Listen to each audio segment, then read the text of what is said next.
off of my personal experience, if I'm going through all these games off of personal experience, like I said, Tuco's a weird one. I don't think Tuco's a bad game at all.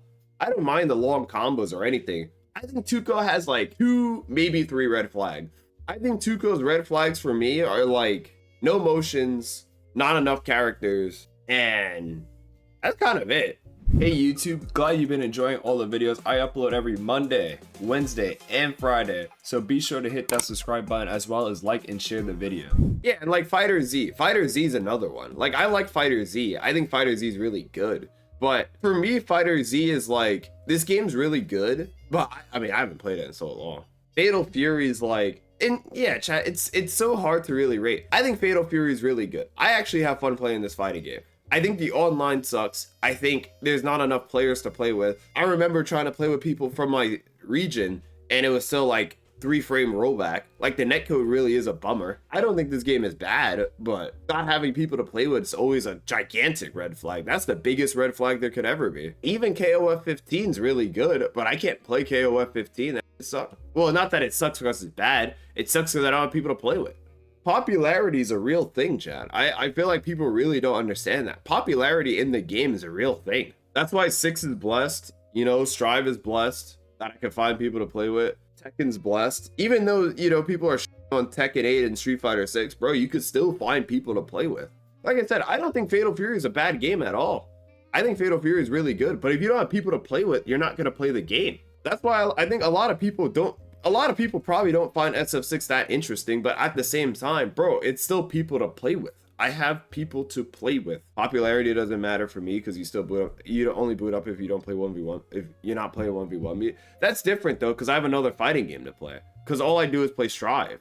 Like there's a difference too, because for me, if I only played Street Fighter 6 in Marvel 3, I would never be able to play Marvel 3 unless I played in TNS or a Parsec tournament. So I would probably play 6 a lot more if I didn't like Strive. If it was between Strive, like I said, if I only had Marvel 3 and 6 I would probably boot up 6 a lot more. The difference is I like Strive, so I play Strive a lot. I find matches in Strive here and there. Sometimes, like I said, it takes like 15-20 minutes and then I'll just get off the game and go play something else. But like I said, I was just playing earlier. It didn't take me like 10 to 15 minutes. It took me like 3 to 5 minutes. But like I said, even if I was playing 6, I would find a match in like 30 seconds. I don't think this is matchmaking, but I do think matchmaking plays a huge factor in this. Like I said, I think Marvel 3 is like easily S tier fighting game. The problem is, like I said, when do I get to play Marvel 3 unless I go to an event? If I had to be locked in a room and it was between playing Strive or City of the Wolves, I'm still gonna take Strive. I feel like it's hard to talk about a video game,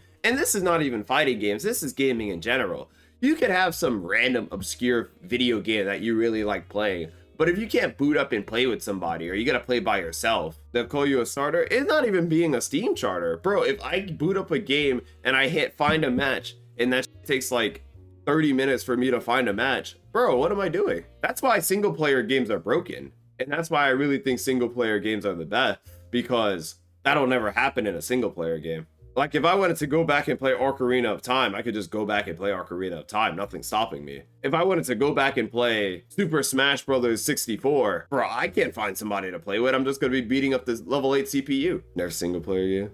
Like I said, I knocked 6. Well, 5's also pretty. I knocked 6, but 6 really does have like the advantage of me being able to find people really quickly. And there's a lot of players at my skill level because the game's pretty easy. Like I said, I don't even think 5's that good. I think 5 is a serviceable fighting game. I think 5 is okay. It's not my favorite fighting game. Yeah, I don't even think 5's the best. I think 5's better than Fatal Fury. But even then, 5's not my favorite. I think 5 has fun characters in it. The netcode's pretty. People say 5's netcode is atrocious, but 5's netcode's alright. It's no 6 or Strive, but it's alright. It's serviceable.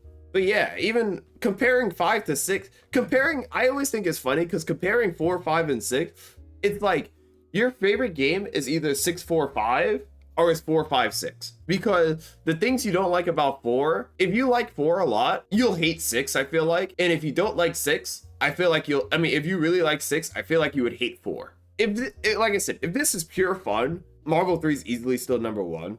Dragon Ball will get moved down. If fun's the only thing that matters on this list and nothing else matters, Marvel 3 is the highest.